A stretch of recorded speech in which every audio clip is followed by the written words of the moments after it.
La entrevista con Antonio Avendaño. Andalucía Acoge no cambia de propósito ni de objetivos, pero sí cambia en alguna medida de registro en sus campañas de concienciación. En 2018 el Mediterráneo se cobró la vida de más de 2.000 personas que intentaban llegar a las costas de Europa y los datos de la inmigración son demasiado dramáticos como para cambiar las prioridades o dejar de lanzar apelaciones contra el discurso del odio y la xenofobia. Eso no significa, sin embargo, que no sea conveniente buscar nuevas formas de hacer llegar su mensaje a la gente. Este jueves, Andalucía Acoge ha presentado en Sevilla una divertida campaña de sensibilización denominada Cuida esa boquita, con la que entidades sociales de toda España han unido fuerzas para confeccionar un catálogo de recomendaciones a los partidos políticos para que no fomenten bulos en épocas de campaña electorales. Entre las iniciativas, por ejemplo, está el envío de protectores labiales a los partidos para que cuiden esa boquita. Nos va a dar más detalles de la campaña y del propio trabajo que desarrolla Andalucía Acoge el coordinador de la agencia Stop Rumores, Ángel Madero. Ángel, buenas tardes. Muy buenas tardes. ¿Cómo nace la idea de la campaña y en qué consiste? Bien, esta campaña nace del segundo encuentro de estrategia estatal antirrumor que impulsamos en Madrid desde Andalucía Acoge y en la cual estuvieron presentes cerca de 20 estrategias de toda España y en ese encuentro estuvimos trabajando cómo poder comunicar de manera más cercana a la ciudadanía pues todas esas pequeñas recomendaciones para que tomen una acción, una actitud activa frente a los rumores que nos rodean y en concreto también qué recomendaciones deberíamos de dar a los partidos políticos en este año que está lleno de citas electorales. A raíz de ese trabajo, de ese encuentro, pues hemos continuado una serie de estrategias y hemos sacado esta campaña en la cual 7 estrategias de toda España, desde el norte hasta el sur,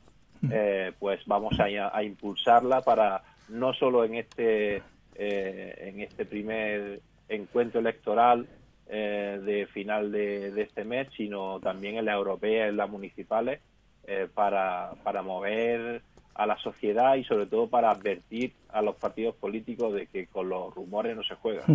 Avánzanos algunas de esas recomendaciones o advertencias que vais a hacer a los partidos. Bien, en la campaña hay 2 decálogos diferenciados, uno que va dirigido a los partidos políticos y otro a la ciudadanía. A los partidos pues le recomendamos, le recordamos que si van a utilizar datos que citen la fuente fiable y que no lo descontextualicen, o le decimos que la mentira no debe ser una herramienta para conseguir votos, o que los argumentos que utilicen que vayan en favor de los derechos humanos de los vecinos y de las vecinas, o que su propuesta en el programa electoral represente la diversidad de su comunidad, o que los argumentos no enfrenten a los vecinos y a las vecinas.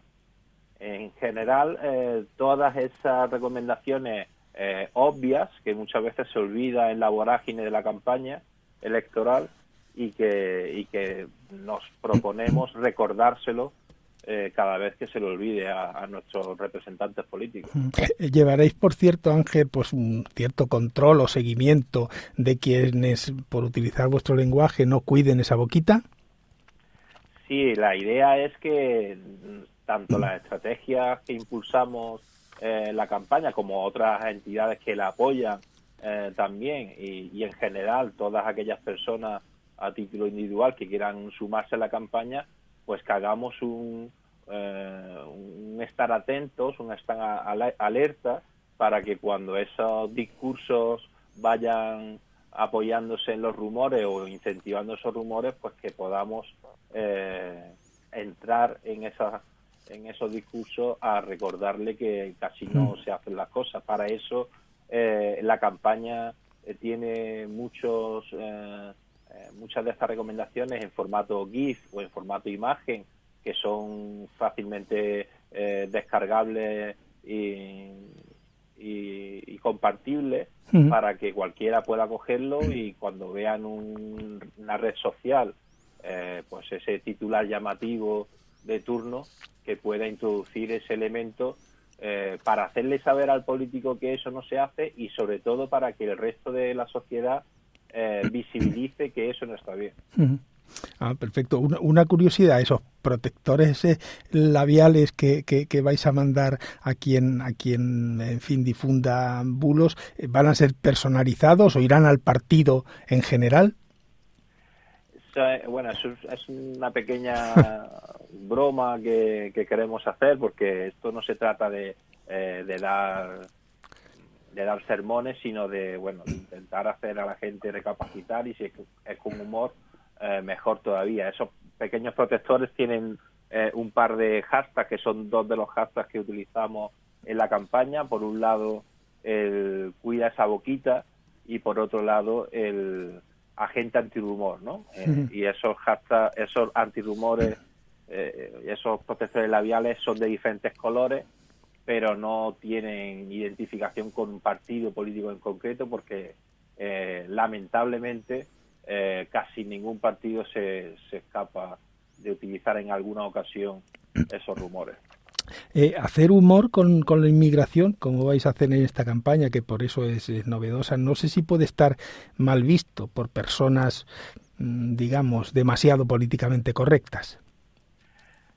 Lo primero es que esto no es solo relacionado con la inmigración, porque los rumores lamentablemente afectan al conjunto de la ciudadanía, y son muchos los colectivos que son estigmatizados por este discurso malintencionado, desde las mujeres hasta colectivos en exclusión, LGTBI y, por supuestísimo, las migraciones. El humor pensamos que es una herramienta fundamental para gestionar todo lo que nos está pasando. Si no fuera con humor, esto difícilmente podría tener solución. Una cosa es hacerlo con humor y otra cosa es hacerlo con mal gusto. Nosotros pensamos que nuestra línea es amable y no tiene mal gusto.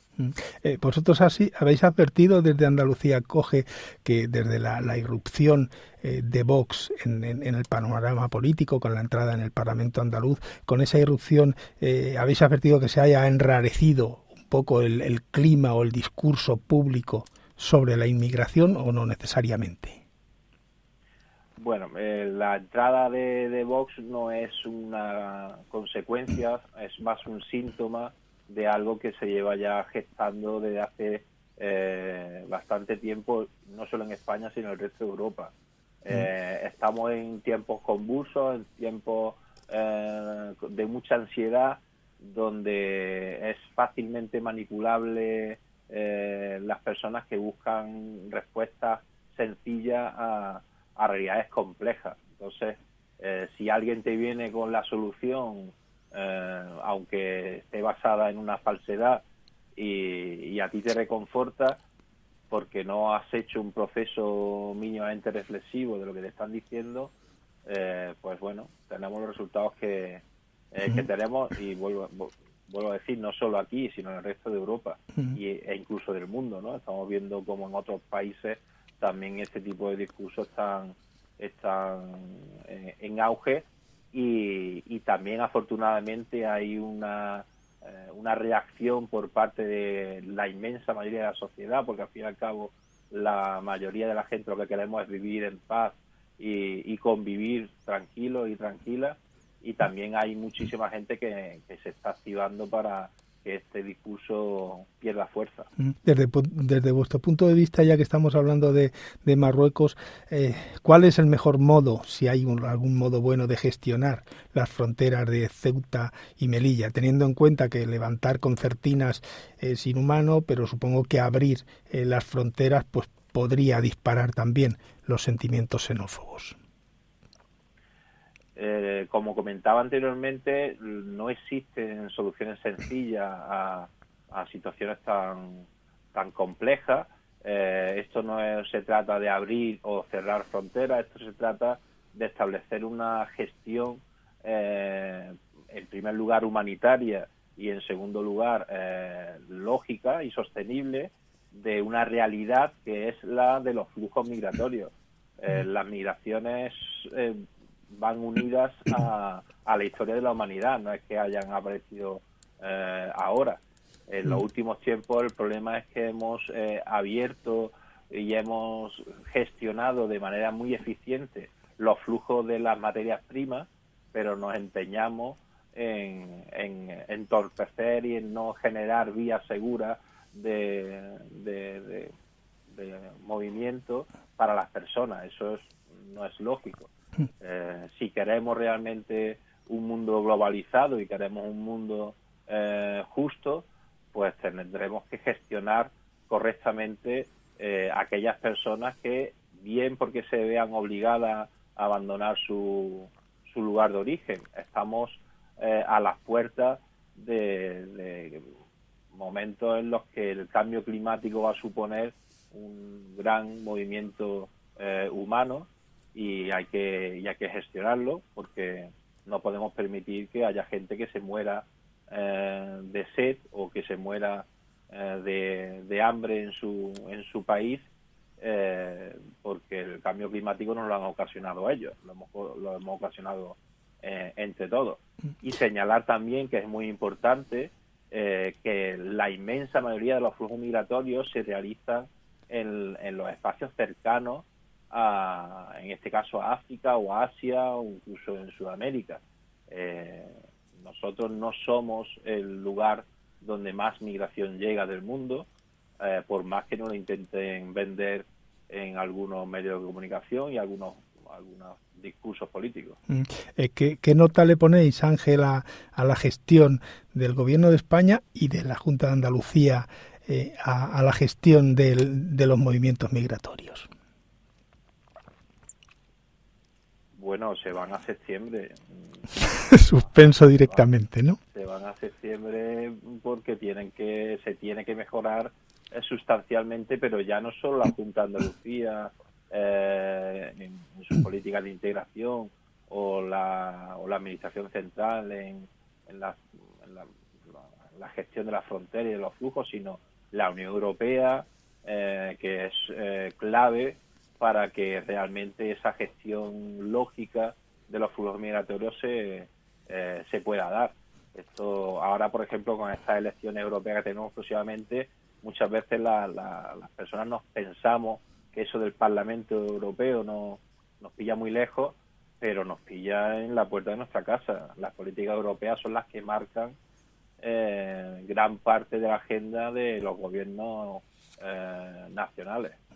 ¿Veis una cierta luz de esperanza en las palabras del Papa? Pues las decía recientemente en esa entrevista de La Sexta, que parece haber abierto el foco, tener una mirada más solidaria o más generosa con la inmigración. ¿Creéis que ha ocurrido eso o en realidad la Iglesia no acaba de moverse como debía en este asunto?